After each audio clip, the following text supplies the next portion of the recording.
They always knew. Long before humans set foot among the stars, the elders issued a decree: never provoke them. The warning wasn't broadcast or filed in public archives. It passed quietly, encrypted and unspoken, from one generation of leadership to the next.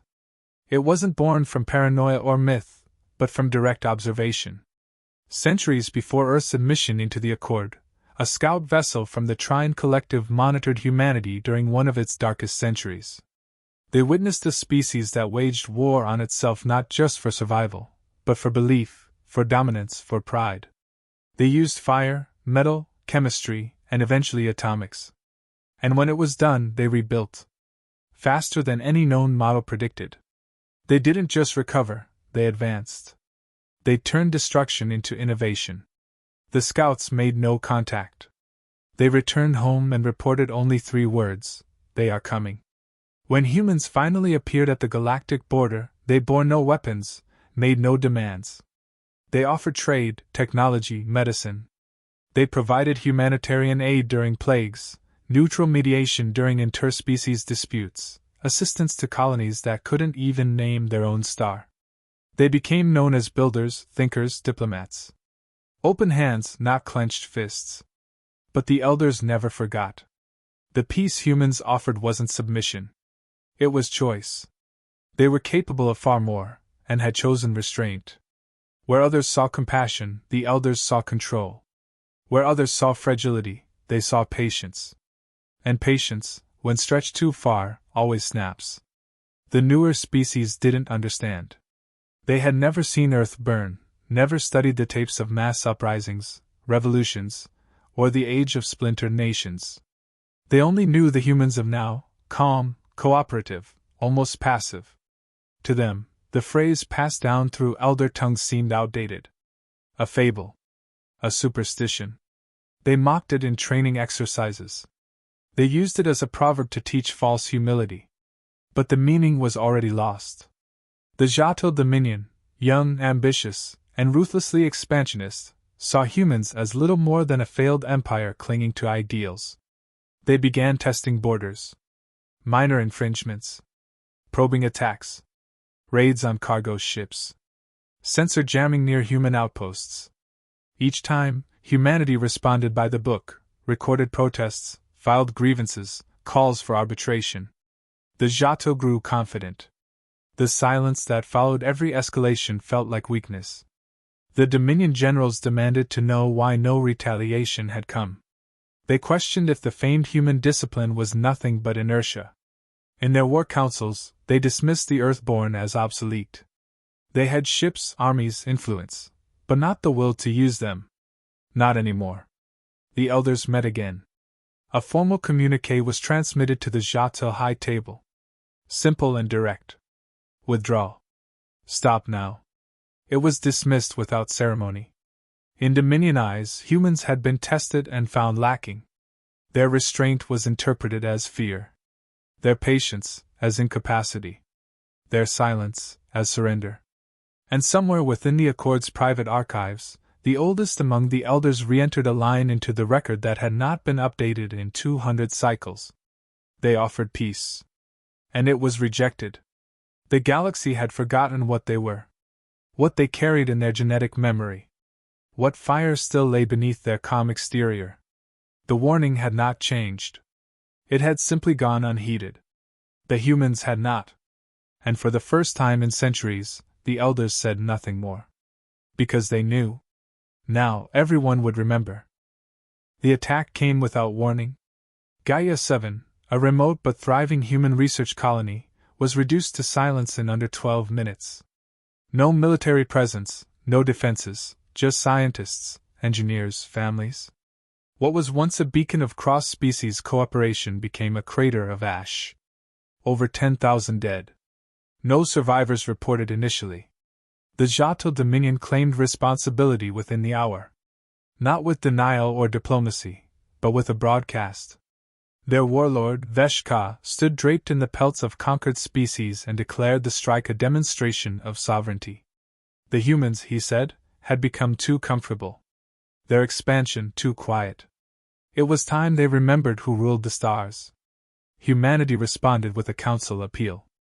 No threats. No saber-rattling. A formal request for sanctions, accountability, reparations. The Galactic Accord convened an emergency session. Political blocs fractured. The elders demanded condemnation. Some members agreed. Others, fearful of the Dominion's rising power, remained neutral. Nothing passed. A week later, a human diplomatic envoy traveled to the Chateau capital under Accord escort.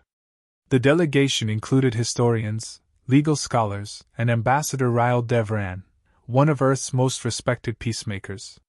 They entered unarmed. They expected discourse. They never returned. A live broadcast surfaced less than 48 hours later.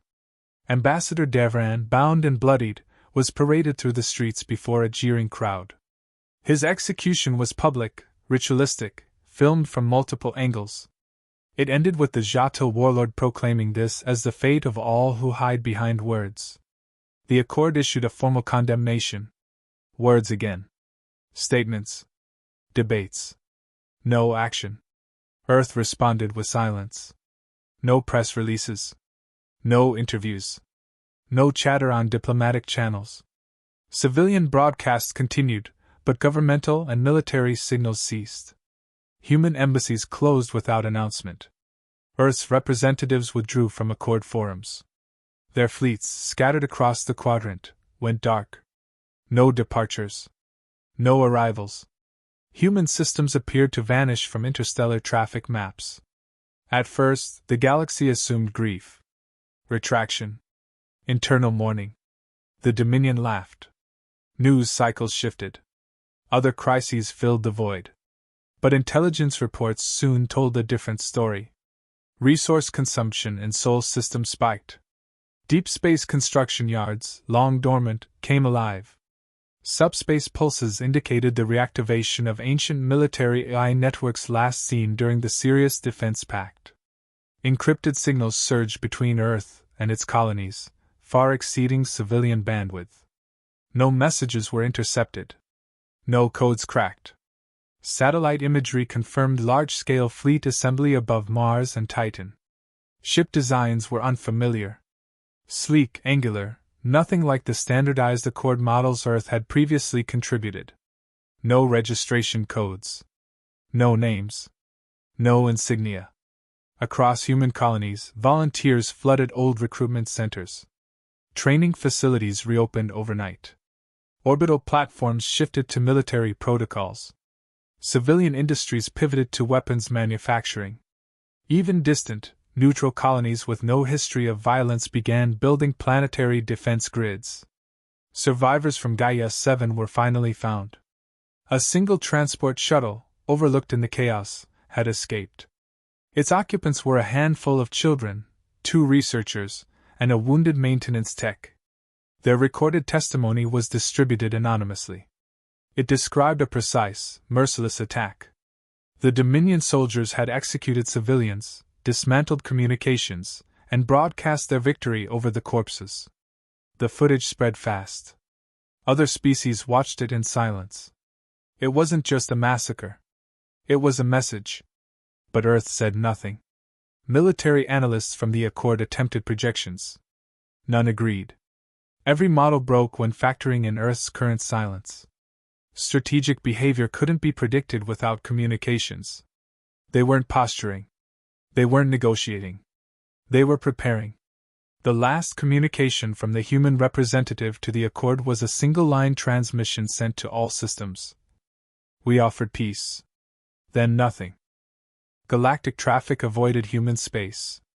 Merchant routes that once relied on Earth's safe ports were rerouted overnight. Civilian vessels crossing near the Sol system began reporting automated warnings: approach restricted, contact denied. No hostilities, no interception, just silence wrapped in precision.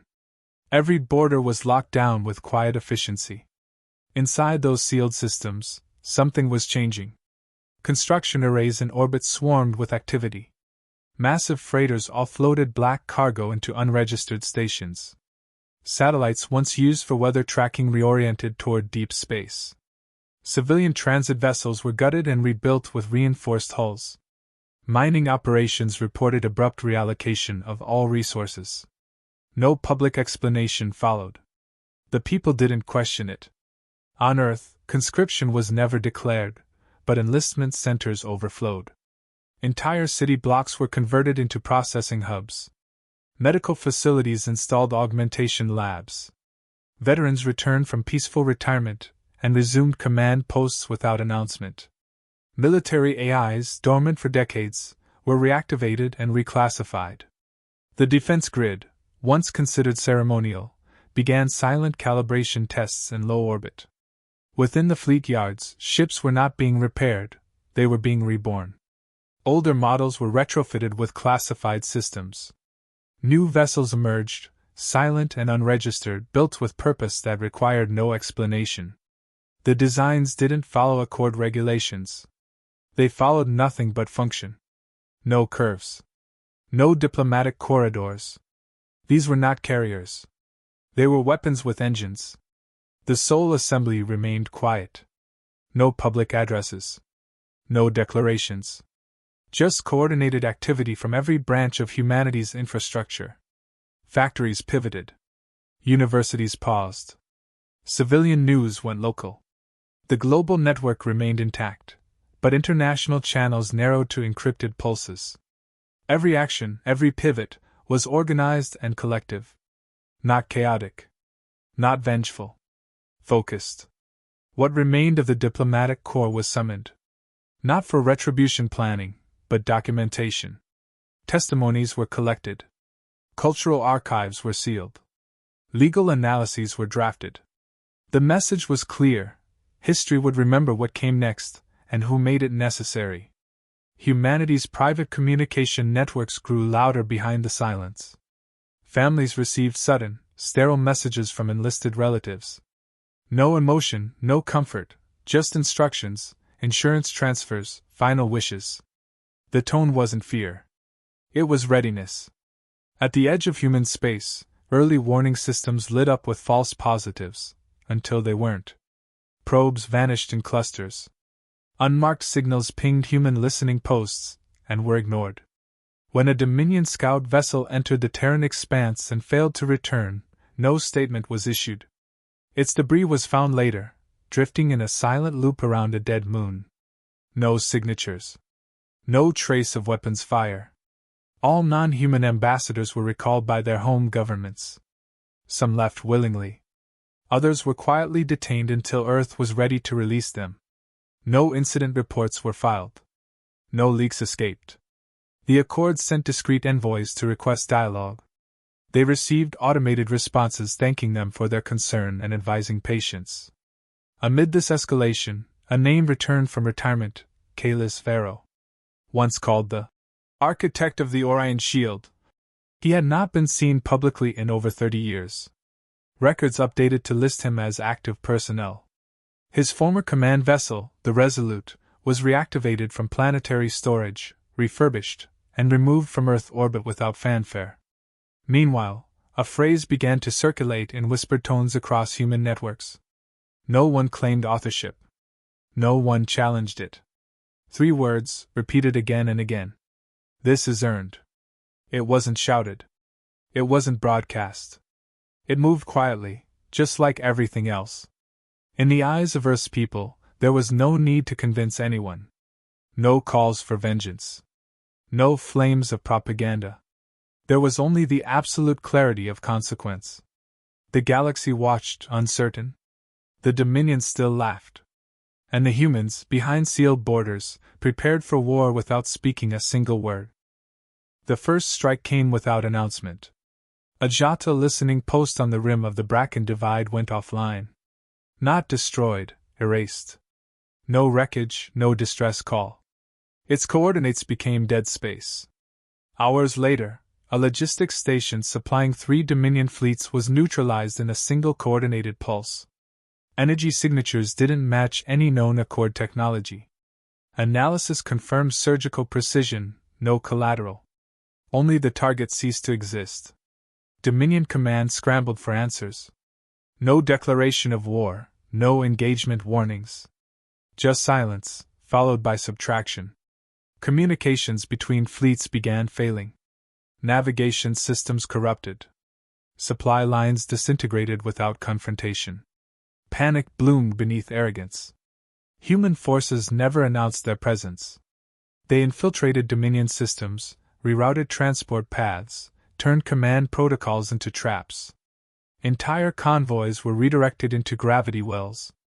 Fleet carriers returned to base without escort, only to find the bases gone. Then came the message. It wasn't public. It was sent only to Jato High Command, spoken in unaccented standard, monotone and absolute. We asked for peace. Human war doctrine was unlike anything the galaxy had seen. No fleets lined up for display. No drawn-out engagements. They didn't seek glory. They sought conclusion. Every strike was calculated. Every move part of a broader dismantling. On occupied colonies, Dominion soldiers began to vanish. Their barracks found empty, no signs of struggle, only their weapons left behind in neat, silent rows. Prisoners were not executed, they were removed, interrogated, and redistributed. The humans weren't killing for rage. They were extracting information and using it with frightening efficiency. Entire planetary networks went dark, their command infrastructure turned against them. Jatil attempts to retaliate were met with disruptions so deep their ships began targeting each other. AI systems failed mid-combat. Weapon arrays refused to activate. Human countermeasures weren't just electronic, they were psychological. Propaganda intercepts flooded Dominion networks, not with threats, but with names. Civilians lost in the Gaia 7 massacre. Children. Scientists. Faces broadcast directly into enemy quarters. Fear set in. The Jatil began pulling back, but there was nowhere to retreat. Human forces were already in their blind spots, behind their defenses, buried in their systems. One Dominion War Council ended mid-session when every screen in the chamber blinked once, then displayed a single line. You know why. The ship Resolute led the push into the core Dominion sectors. It didn't carry banners. It didn't fire warning shots. Every engagement lasted minutes. Civilian infrastructure was untouched. Strategic command hubs were isolated, neutralized, stripped of data, then left inert. Human tactics left no room for resistance. They didn't destroy what wasn't necessary. They didn't conquer. They dismantled. Dominion commanders began surrendering without contact. Entire divisions stood down before engagement. Communications filled with desperate appeals for negotiation. No response came. Not immediately. Eventually, the elders intervened, demanding parley. A ceasefire was proposed. The humans paused, not because they needed to, but because their objectives were already achieved. The Dominion's military capacity had been cut by more than half. Their communications grid fractured. Their fleets scattered and leaderless. A tribunal was called. Not by the Accord but by Earth. Dominion warlords were captured, tried, and sentenced under human jurisdiction. The trials were broadcast. No torture. No vengeance. Just evidence, judgment, and finality. The galaxy watched in silence as one of its most aggressive empires was reduced to submission, not by overwhelming numbers, but by unrelenting certainty. Every strike, every silence, had meaning. Not chaos, intention. Humanity had never wanted war. They had asked, pleaded, waited. But when they moved, they didn't retaliate. They ended it. The campaign ended not with a final battle, but with absence. Dominion resistance collapsed. Systems surrendered before contact. Entire fleets refused to engage. The last fortified world, Vaskra Prime, received a transmission before any approach. They powered down their weapons and opened their gates. No troops landed. No bombardment followed. The message had been understood. Humanity did not claim territory. They didn't establish outposts or demand tribute. Instead, they documented everything: logs, orders, intercepted communications. Names of the fallen were recited in court. Evidence was presented with clarity and precision. The trials were not for revenge. They were for memory. Dominion leaders who ordered the Gaia 7 massacre faced sentencing under laws they had once ignored. There were no executions. Life sentences in isolated detention colonies. Silence was their punishment. Earth broadcast only once, directly to the Galactic Accord. The address came not from a general, not from a politician, but from a civilian, Ayla Thorne, sister to one of the children killed on Gaia 7. Her voice was steady. She didn't speak of war or justice. She spoke of cost. What peace had required. What it should have protected. Her words were archived in every Accord library within an hour. The Dominion was left intact but hollow. Its military dismantled, its leadership removed, its infrastructure untouched. Humanity had no interest in ruling. The lesson had already been delivered. Any civilization could be rebuilt. Trust, once lost, could not. Gaia 7 was not repopulate. Instead, Earth turned the scarred land into a monument. A massive ring of names encircled the impact site. No flag flew above it. No anthem played. It stood alone, quiet, under an open sky. The plaque read only one sentence. We were patient. The Accord restructured its charter. A new clause entered the founding principles. Unilateral aggression against any member species would trigger joint defense, led by consensus. The clause carried a name, the Gaia Provision, but no one questioned its origin. Other species changed too. Recruitment centers across the galaxy rewrote their training. Military academies added human conflict doctrine to their curriculum. Diplomats studied Earth's restraint not as weakness, but as calculated strength. The phrase once mocked in classrooms returned to common use. No longer a joke. Now a truth etched in caution: never provoke the humans. The elders resumed their place in quiet observation. When asked why they never intervened sooner, they answered without hesitation. The warning had always been there. It had never faded. The galaxy simply stopped listening. Humanity did not ask for apologies. They did not seek recognition. They returned to their systems and resumed their silence. Construction shifted from weapons back to exploration. Trade routes reopened. Civilian traffic resumed. But beneath the calm, one thing had changed permanently. Humanity was no longer underestimated. The cost of that realization echoed. Not in casualties, not in conquest, but in fear. Not of humanity's power, but of their clarity. Their refusal to forget. Their silence, more devastating than any declaration. In private archives, Accord analysts noted a final observation. Throughout the campaign, Earth had deployed only a fraction of its full strength. Most of its core fleets remained docked. Its most advanced systems never activated. There had been no total war, only selective response. A reminder, not a reckoning. That restraint left a deeper impact than devastation could. The galaxy now understood. Humans did not fight because they enjoyed it. They fought because someone believed they wouldn't. At the edge of human space, just beyond Gaia 7, a single beacon pulses at regular intervals. No words. No signal data. Just light. A rhythm, precise and unending. It means nothing to most. But to those who remember, it says everything.